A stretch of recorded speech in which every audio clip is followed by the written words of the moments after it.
अस्सलाम वालेकुम। कैसे हैं आप सब? उम्मीद करता हूँ सब खैरियत से होंगे। कल रात 11:20 पे ना, ये देखें ज़रा, मेरे घर के मेन रोड को पुलिस वगैरह लगी हैं, जो कि तकरीबन 22 हैं। ये देखें, अंदर भी हैं, जो कि ये देखें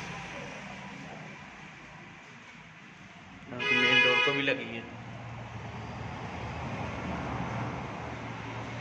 पता नहीं कौन है, हम खुद हैरान हो गए हैं ये सब देख के। ये देखें, अंदर विंडो वगैरह भी टूट गई है। ये देखें, हम पे जानलेवा हमला हुआ है। मौके पे एएसआई और डीएसपी साहब आए थे, जो कि कानूनी कार्रवाई कर रहे हैं। हम आप सबसे दुआ की अपील है कि ज़्यादा से ज़्यादा दुआ करें कि हम मुजरम को पकड़ें और कानूनी कार्रवाई करवाएं। फिर अपना ख्याल रखिएगा। अल्लाह हाफिज़।